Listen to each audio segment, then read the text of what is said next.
Kaixo guztioi, bueno, gaur Readout Enhanced Edition dakarkizuet, pixka bat. Eta barkaidazue lehenik eta behin, pantaiaren enfoke txarra, ezta?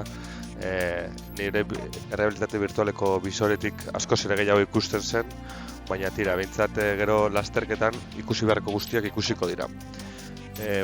Lasterketa motei dagokionez, lasterketa gutxa aukeratu nuen, ez dauka inolako power upik edo erasorik, pixka bat kokoteraino naukatelako beraien izpi eta bestelako bomba elektromagnetikoekin. Orduan nahiago nuen turbo arruntarekin jokatu eta aurrera. Eta gero, bueno, ikusten duzuen bezala, talde desberdina daude, bakoitza bere espaziontziarekin eta talde bakoitzaren barruan 4 klase. Nik 3. hautatu nuen, nahiko azkarra dalako, baina topera edo azkarrenera joan gabe. Eta, bueno, badago beste lasterketa modu bat, boss deitzen dena oso interesgarria, toki bakoitzeko boss zirkuituak batzen dituena, baina errealitate virtualerako larregi iruditzen zitzaidan eta lasterketa arrunta aukeratu nuen, armarik gabekoa.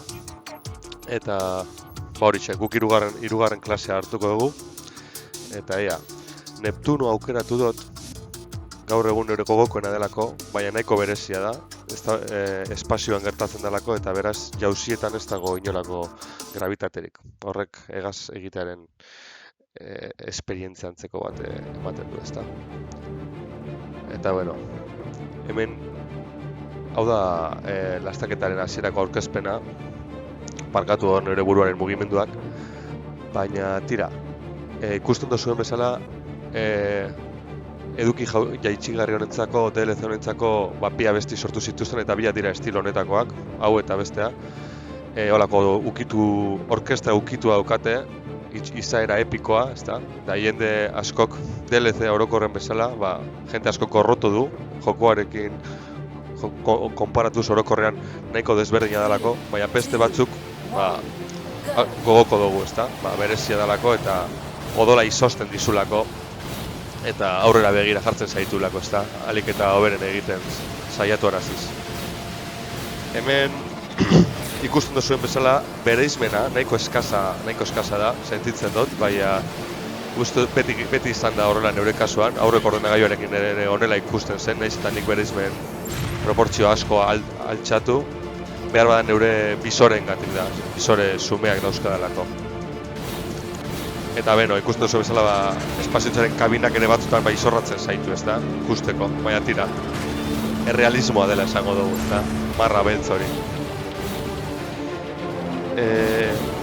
Honela ikusita, ez dakiz sentsazio ematen duen, baina neure esperientziatik esan aldizuet, berez bidimentzioetan edo modu arruntean jolasta baina asko zen zailago egiten zaidala errealitate birtualean jokatzea, maila batean berriro jolasten ikastea bezala da. Zirkuitu hauek nahiko ondo ezagutzen ditut eta oso ondo moldatzen naiz gaur egun, eta hala ere bideo hau egiteko jolastu nuenean, neure zailtasunak izan dituen.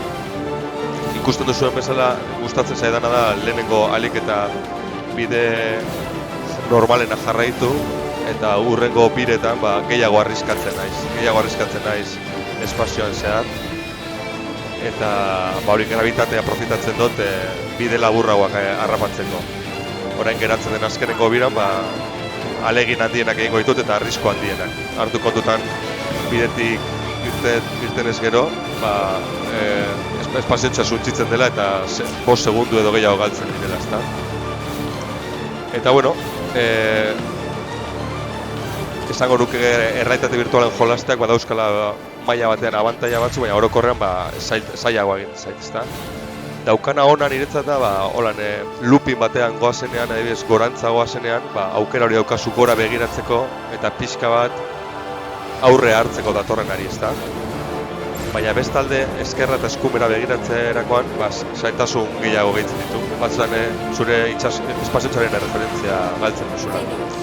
Eta bueno, hau izan da. Espero gustuko izatea eta hurrengora arte neska botiak. Ondo ibili.